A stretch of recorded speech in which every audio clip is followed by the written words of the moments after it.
Assalamualaikum warahmatullahi wabarakatuh. Saya Neng Rani Rizky, calon guru penggerak Angkatan 8 SD Negeri 2 Palabuhan Ratu, Kabupaten Sukabumi. Bersama dengan Bapak Kepala Sekolah SD Negeri 2 Palabuhan Ratu. Baik Bapak, Assalamualaikum warahmatullahi wabarakatuh.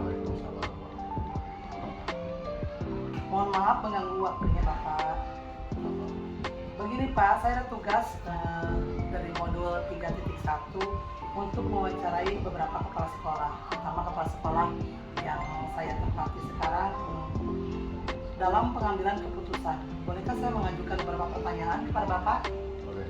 Baik, selama Bapak menjadi kepala sekolah di SD Negeri 2 Palabuhan Ratu ini, adakah satu masalah yang Bapak hadapi sebagai pemimpin, di mana masalah itu menimbulkan dilema dalam penyelesaiannya?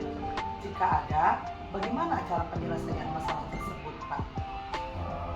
Kalau masalah dilema atau masalah itu pasti ada. Dalam suatu keputusan pasti ada. Karena yang sudah biasa dilakukan, hal yang kurang baik dirubah itu pasti ada aksi. Namun itu semua bisa diatasi dengan cara kita bertindak persuasif, bertindak sebagaimana orang tua ke anak, terus mereka kita raih, kita bawa, alhamdulillah semua terselesaikan. Baik, Pak. Baik, Pak. Lalu keputusan apa yang Bapak ambil saat itu? Waktu itu saya pertama ambil step by step ya, jadi tidak drastis setengah, tapi kita ambil lambat laun. Ya, akhirnya mereka semua mengerti cara kerja sebagaimana menurut undang-undang pendidikan. Baik, Bapak.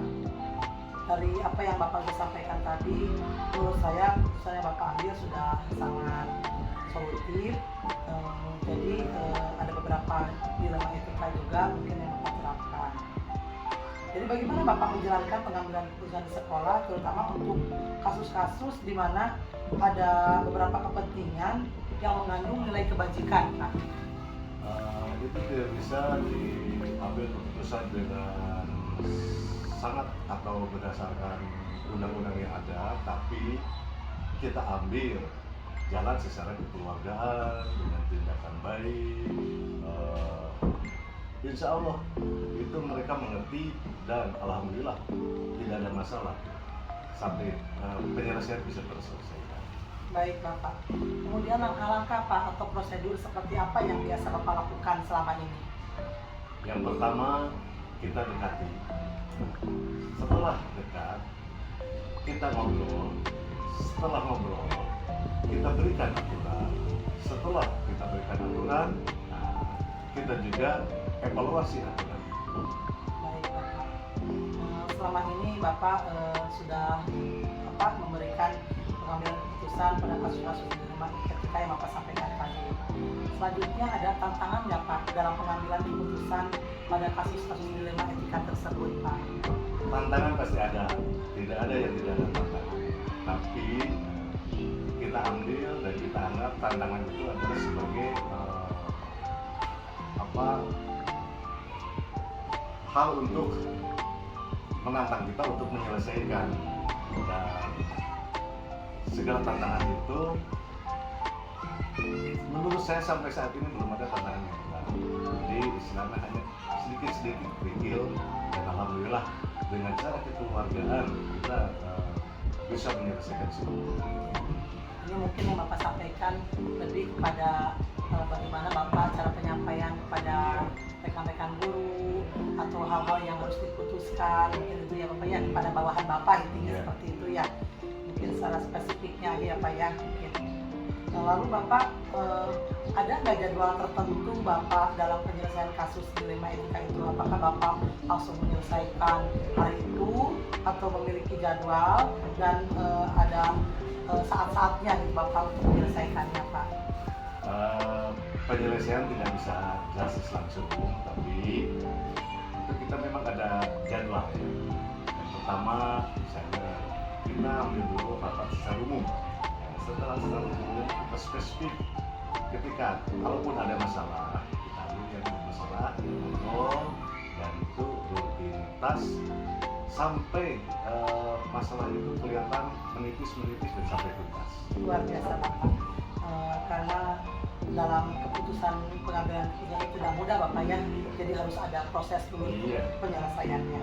Baik Bapak, dari semua yang Bapak sudah sampaikan, pembelajaran apa yang dapat Bapak petik dari pengalaman Bapak dalam mengambil keputusan dilema etika ini Pak?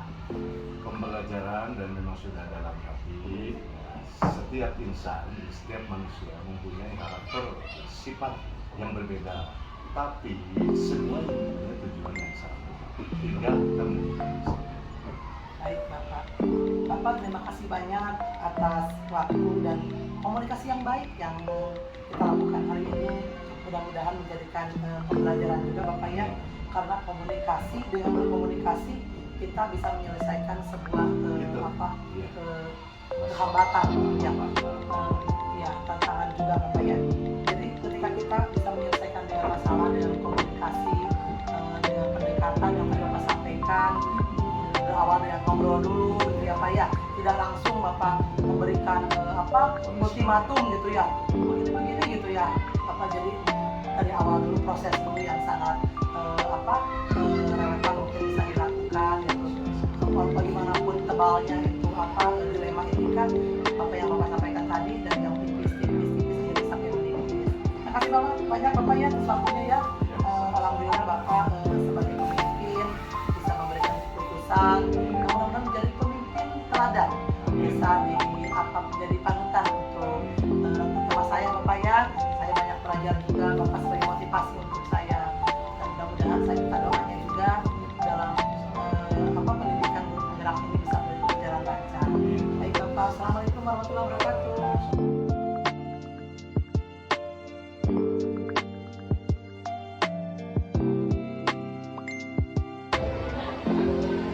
Assalamualaikum warahmatullahi wabarakatuh.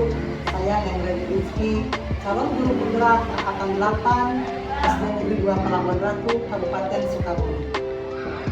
Saya di sini tidak sendiri, tapi saya dengan Ibu Kepala Sekolah dari SD Negeri Pelabuhan Ratu 3. Assalamualaikum warahmatullahi wabarakatuh Ibu. Maaf saya mengganggu waktu Ibu. Saya mendapatkan tugas di nomor 3.1 Ibu tentang pengambilan keputusan yang nilai-nilai kebajikan. Ada yang mau saya tanyakan pada Ibu? Baik, sebentar ya Bu. Selama Ibu menjadi kepala sekolah, terutama di SD Negeri 3 ini, adakah satu masalah yang Ibu hadapi sebagai pemimpin, di mana masalah itu menimbulkan dilema dalam penyelesaiannya? Jika ada, bagaimana cara penyelesaian masalah tersebut? Sebenarnya masalah banyak ya, melalui mungkin ada dengan guru, dengan masyarakat, dengan siswanya itu sendiri. Yang mungkin hari ini saya akan juga atau mengangkat masalah anak etika ya, anak yang istimewa.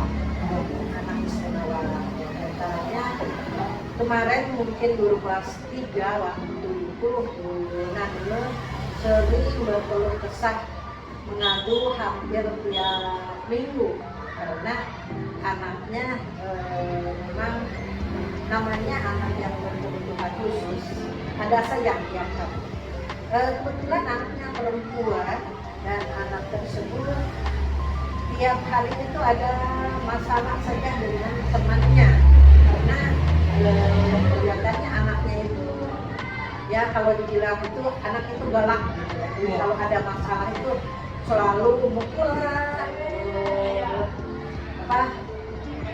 melempar atau mungkin mengambil barang temannya, sehingga membuat temannya itu menangis lah tiap waktu, sehingga ibunya setiap hari mungkin merasa kewalahan untuk menghadapi anak tersebut, atau kadang-kadang ada kemauannya yang tidak terpenuhi, sehingga kalau tidak terpenuhi keinginannya tersebut, anak tersebut sampai nyamuk gitu ya. Ya. Karena mungkin gurunya sebelah pihak harus menyelesaikan tugas untuk anak yang lain. Sebelah pihak gurunya tersebut harus membimbing anak yang berkebutuhan khusus tersebut. Jadi dilemanya masalah itu. Nah ketika itu mungkin kita ngobrol juga dengan gurunya harusnya bagaimana. Ya mungkin solusi pertama kita ngobrol dulu, memanggil orang tuanya bahwa anak tersebut ya sebenarnya kita itu menyalurkan agar harapan gitu ya, agar anak tersebut mungkin lebih baik disekolahkan ke SLB saja, karena mungkin kalau di SLB akan pembimbingannya ada khusus karena yang saya tahu kan kalau di SLB itu satu orang guru itu untuk 5 anak gitu ya. Jadi setidaknya kalau anaknya sedikit mungkin akan terlalu juga gitu, meskipun anak berkebutuhan khususnya berbeda-beda. Nah, tapi orang tuanya ya seolah-olah tidak menerima lah untuk hal tersebut, sampai akhirnya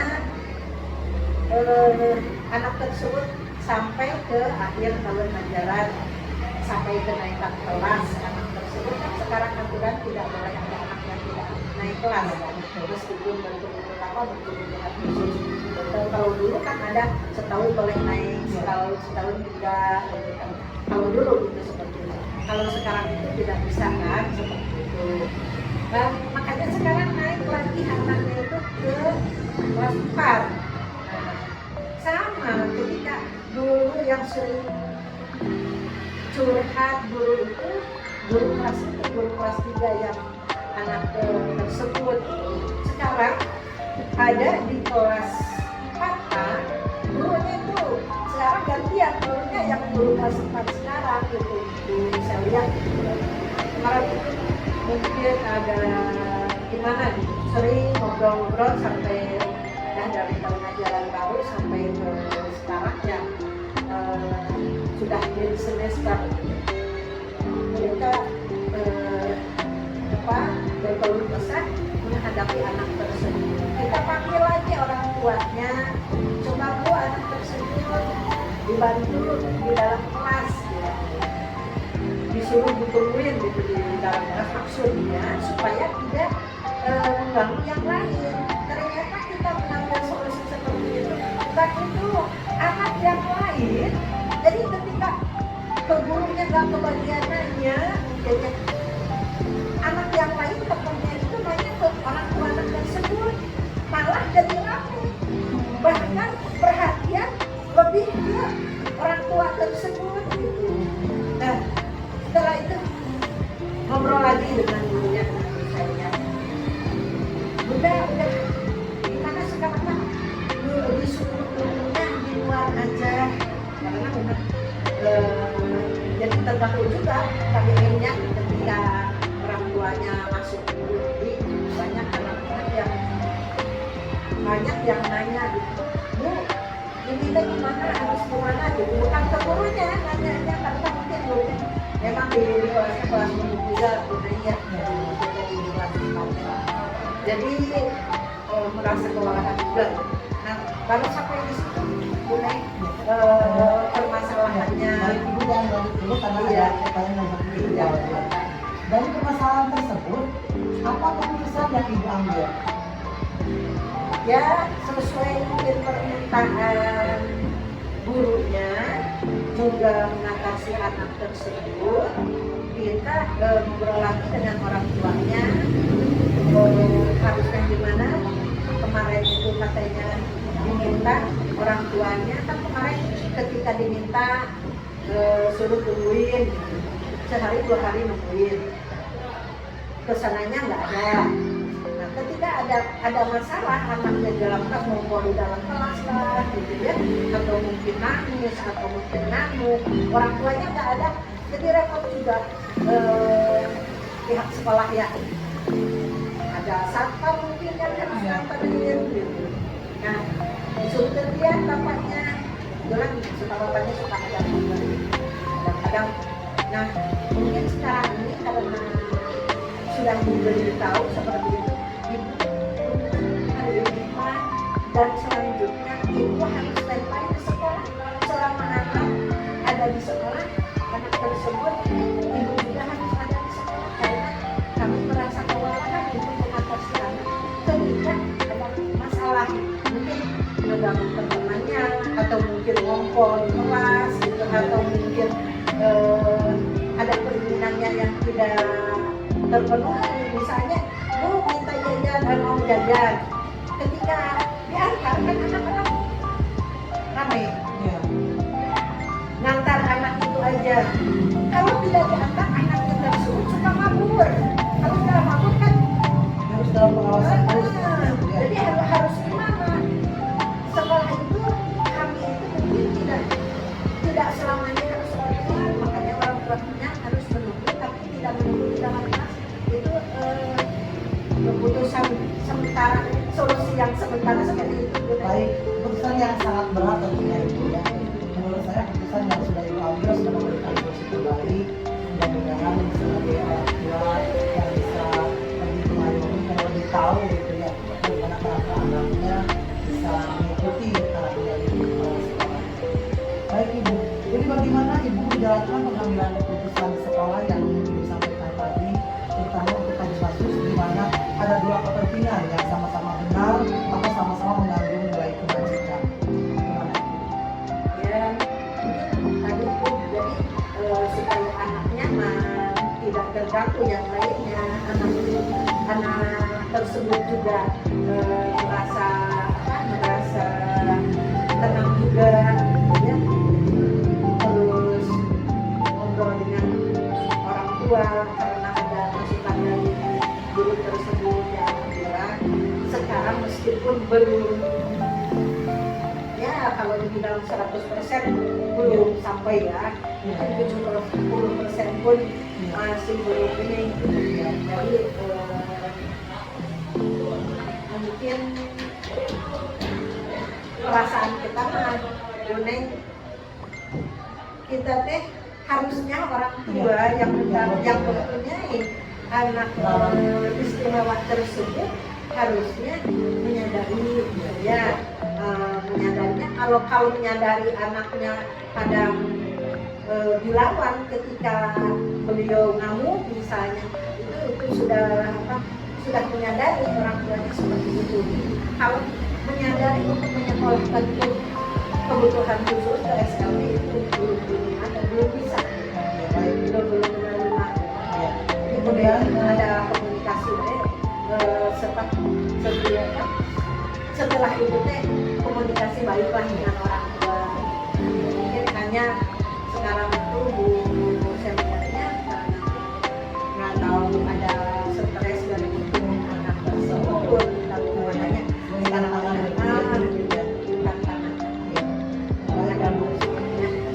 kemudian langkah-langkah atau prosedur seperti apa yang biasa Ibu lakukan selama ini? Biasanya kadang-kadang kalau kita ada waktu masih kelas itu ada kejadian misalnya memang tidak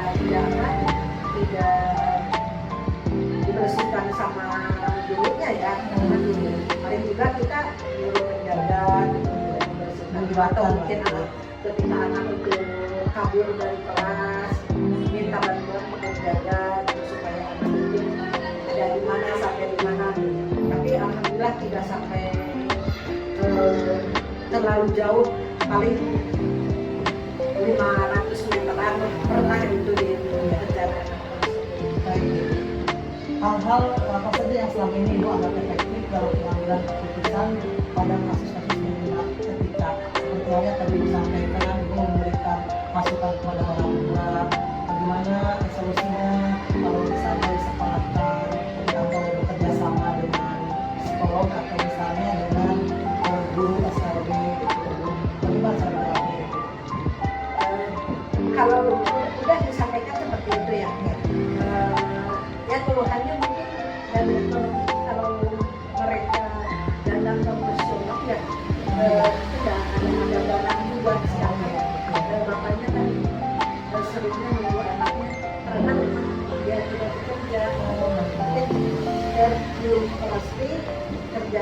mana terjadi apa, tapi yang jelas si bapak itu selalu ada di sekolah, jadi gantian sama ibu.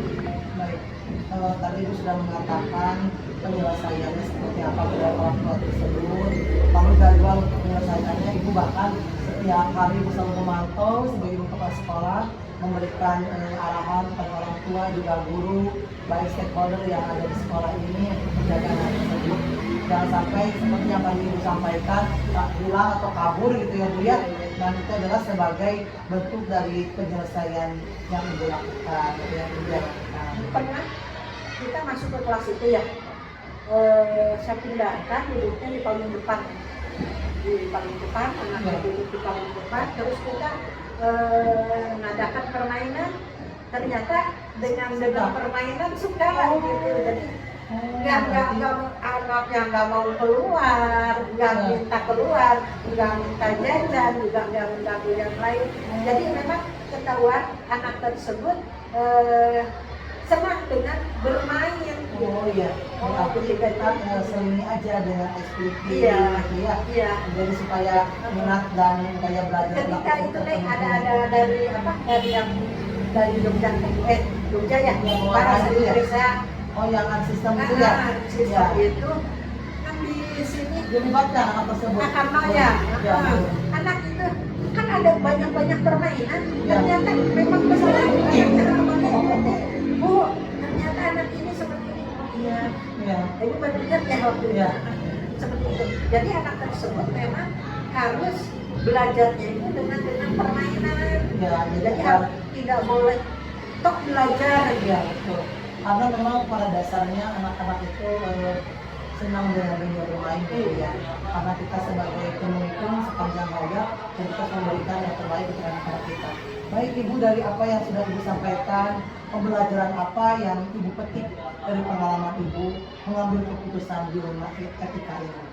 Ya, mungkin kita mengambil secara bertahap ya, dari mulai yang rendah, ditingkatkan, dari mulai tunduk hati anak, melihat anak, terus melihat cara guru membimbingnya, terus pendekatan dengan orang tuanya, dan akhirnya kan kita sekarang ini meskipun tadi kita disampaikan belum mencapai 70% juga, tapi ada perubahan, ada peningkatan.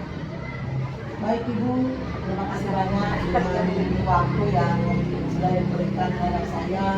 Mudah-mudahan sebagai pemimpin Ibu bisa mengambil keputusan bertanggung jawab dengan nilai-nilai kebajikan yang diberikan, bermanfaat untuk orang sekitar Ibu. Ibu semakin sukses, apa yang Ibu harapkan mudah-mudahan Allah memberikan yang terbaik untuk Ibu. Terima kasih banyak untuk waktunya Ibu. Mohon doanya juga untuk saya, mudah-mudahan saya bisa menerapkan menjadi guru teladan untuk anak-anak didik saya. Terima kasih Ibu. Ya, Assalamualaikum warahmatullahi wabarakatuh. Bismillahirrahmanirrahim. Assalamualaikum warahmatullahi wabarakatuh. Saya Dodi Setiabudi, Kepala Sekolah SD Negeri 2 Palabuhan Ratu, yang kebetulan saat ini saya memiliki salah seorang guru yang bernama Neng Reni Rizky, dan beliau bukan dengan kebetulan tapi dengan kegigihan, dengan kerja keras bisa menggapai, bisa lolos dan bisa mengikuti apa yang diharapkan, apa yang diprogramkan oleh CGP calon guru penggerak. Mengenai Ibu Neng Reni jadi calon guru penggerak, ini sebenarnya memang tidak mudah dan bukan seolah pemberian, dan memang ini pas dengan cara kinerja Ibu Neng Reni. Jadi bukan secara kebetulan Bu Neng Reni jadi, tapi memang pas sekali di SD 2 ini Ibu Neng Reni itu sangat aktif, giat dari segala bidang, khususnya di bidang akademik ya. Terus saya sangat bangga juga karena salah satu pemberian penghargaan dari pemerintah bagi guru yang aktif itu adalah diantaranya satu, jadi guru penggerak. Mudah-mudahan setelah Ibu Neng Reni menjadi guru penggerak angkatan 8 ini, ada dan banyak guru-guru yang lain yang mengikuti, dan implementasi dari calon guru penggerak ini akan berkembang kepada kemajuan pendidikan khususnya di SD 2, dan untuk memberikan motivasi juga kepada guru-guru yang lain yang saat ini masih mengharapkan ingin masuk ke calon guru penggerak. Satu harapan saya, khususnya saya sebagai kepala sekolah, mudah-mudahan Ibu Neng Reni bisa memanfaatkan ilmu dari guru penggerak ini dan mentransfer ilmu kepada rekan-rekan yang ada di SD 2, minimal dan maksimalnya nanti berkembang ke anak didik, ke siswa, bagaimana cara mengajar dengan baik. Itu saja. Dan sekali lagi saya ucapkan terima kasih banyak. Semoga Ibu Neng Reni dalam menempuh bimbingan guru penggerak ini diberikan kesehatan, kekuatan, kelancaran, dan sukses pada waktunya. Terima kasih. Assalamualaikum warahmatullahi wabarakatuh.